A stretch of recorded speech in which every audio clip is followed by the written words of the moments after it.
He's Chase Sr. I'm Harrison Graham. Any given Thursday, rolling along here to talk about the Los Angeles Lakers. And we're going to start with a player that, well, he's polarizing, if nothing else, Chase. Russell Westbrook.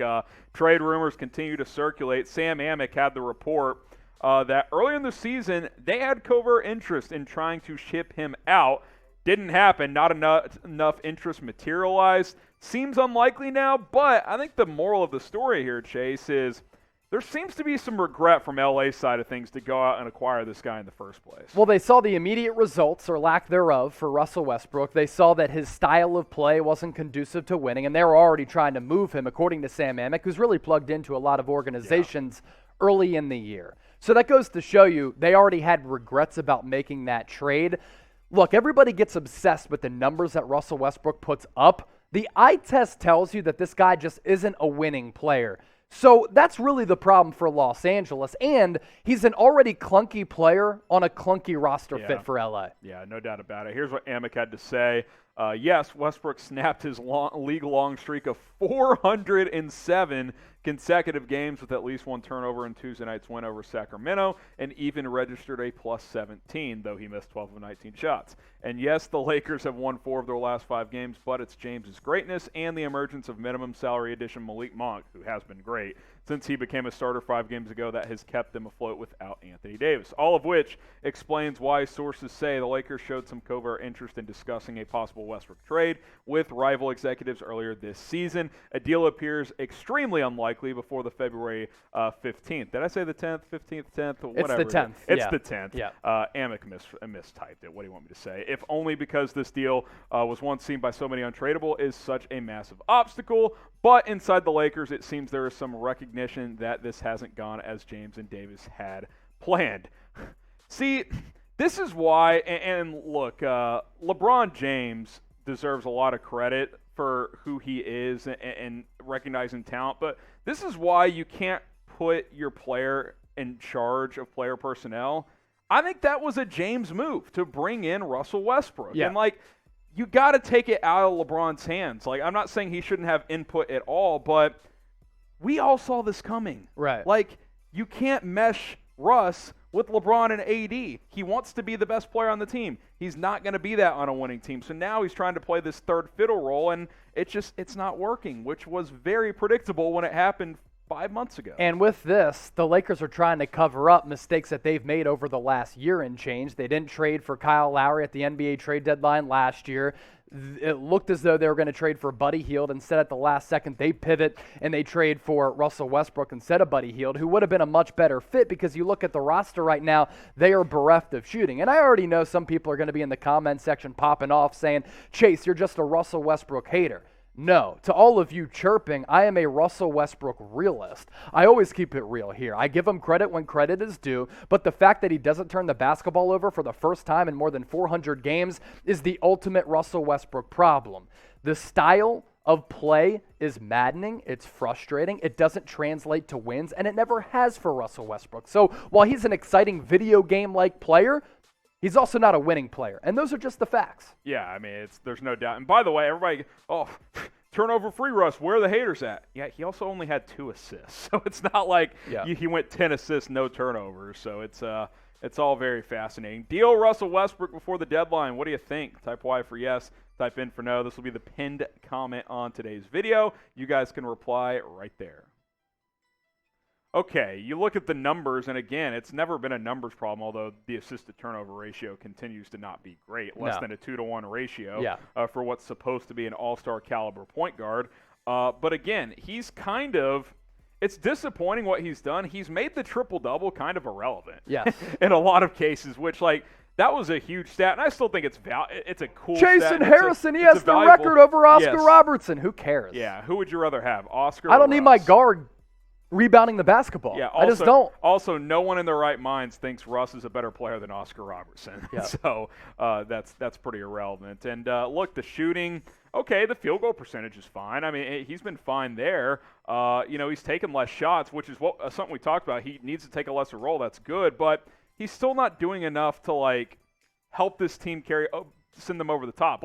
If you undid that trade, I'm pretty sure, and just had the same role players, I think you'd have a better record. Yeah. And that's the point. I also think there's this. If Russell Westbrook was playing in the early 2000s, he'd be marvelous, and people would be fawning over this guy.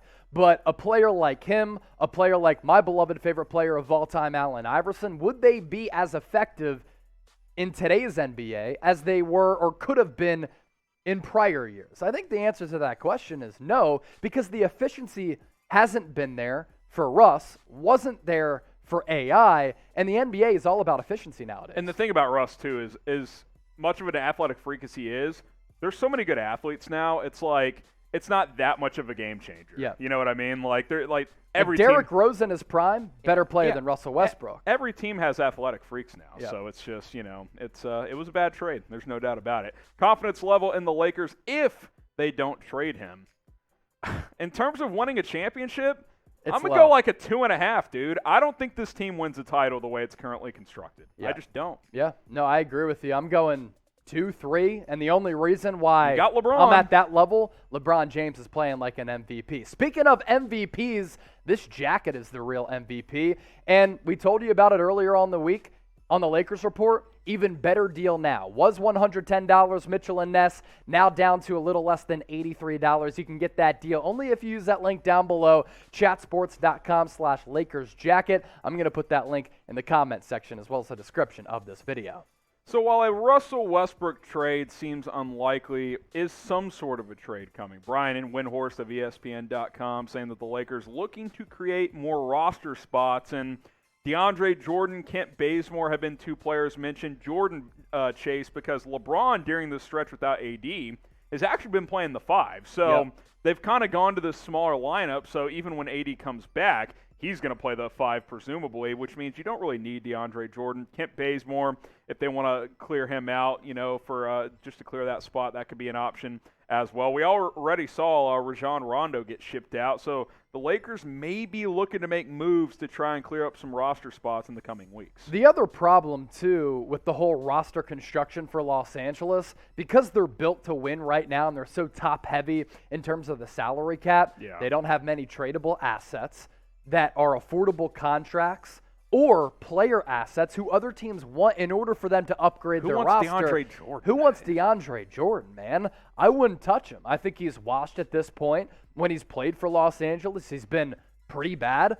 And then other than that, like, the biggest trade asset you have on this team is an underperforming THT who's been a little bit better as compared to what he was earlier on in the year. Yeah, and listen, that goes back again to last year. I mean, they were like, they're banking on THT's future. That's why they didn't trade for Kyle Lowry, and it's not like he's taken off. Kent Bazemore's just a guy at this point. I mean, these splits are brutal. Yeah. I mean, under 35% from the field and from 3, an okay defender, but when you shoot like that, you're not going to find minutes consistently. He should get 10 minutes per game, and that's about it. I mean, if that, man. Yeah. Like, it's just like, he's just like kind of a roster fill guy. He's like Jared Dudley now. I mean, he's a vet, but that's really all he brings to the table. Keep one of them. I mean, DJ, KB, I mean, I'd probably keep Bazemore because at least he's got some positional versatility, but this is bleak, man. if you're playing either of these guys real minutes, I mean, that's problematic. Yeah, that's pretty bleak right there. Pick one to keep. DeAndre Jordan, Kent Bazemore. This roster would be good several years ago. Type in for neither. It ain't now. Yeah. Man. Subscribe to the channel. We're not trying to be Debbie Downers. We're just keeping it real here on the Lakers Report. That's what we do. YouTube.com/LakersTV. We'll continue to have you guys covered leading up to the trade deadline. How about a positive? I like how this has trended. Stanley Johnson getting a second 10-day with L.A. And listen, a lot of people thought his career was done, but he's always had good defensive potential and some upside offensively. I thought he played pretty well the first 10-day. Maybe you clear out one of those spots and you keep Stanley for the rest of the season. Yeah, when you watch the Lakers, they just look old. They look slow. They look stagnant on both ends of the floor. So when a player comes on the floor, like an Austin Reeves, a Stanley Johnson, a THT, and they have that injection of energy, you're like, wow, they're kind of popping off the screen a little bit. And I think that's what Stanley Johnson was able to bring to the table. Look, is it going to be a long-term fit for Los Angeles? Maybe not, but these numbers are actually pretty good, and he was very active. And sometimes throughout the course of a sluggish 82-game regular season, you need Energizer bunnies coming off the bench like a Stanley Johnson. And for him to prove himself like he did, a guy who looked like a bust and might be able to resurrect his career as a journeyman, good job by him, for real. And it's why I've liked the move of Malik Monk to the starting lineup, because this team just needs youth and energy right now. Yeah.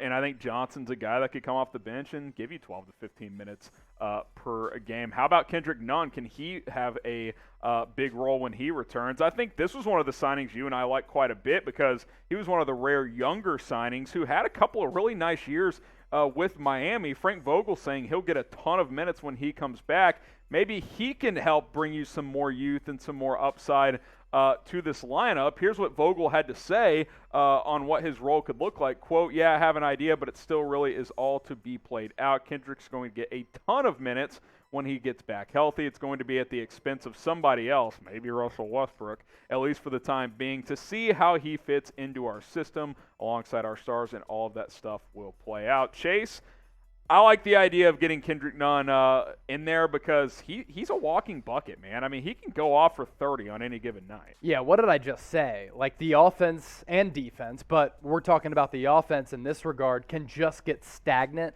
And a player like Kendrick Nunn can kind of get rid of some of that stagnation, if you will. And throughout his career with Miami, I understand the Heat have been a player development factory. They're doing it again this year. I mean, they have just random-ass players going off any given night, and it's actually crazy what Pat Riley and Eric Spoelstra have been able to do. And I think Nunn was certainly a byproduct of that culture, but this guy can score the basketball regardless of where he is. Now, is he going to be the most efficient and effective playoff player? Maybe not, but when you need a bucket, he can come in off the bench. He can spot start as well, and he can give you that. He's still a young player too, and I do like his size as well. So I think he can give you a little bit on the offensive end of the floor, which is really what the Lakers need. He can play the one, he can play the two, he can play off ball, on ball. Handle the ball a little bit, put it on the deck. I mean, last year, 48% from the field, 38 from three. I mean, those are good splits, man. I think he could definitely have a role for this team. Which player should get less minutes? How about Russ, man? Bazemore. Well, definitely Bazemore. Jesus. I mean, get him out of there. He's just brutal. Which Lakers guard should get less minutes once Kendrick Nunn returns?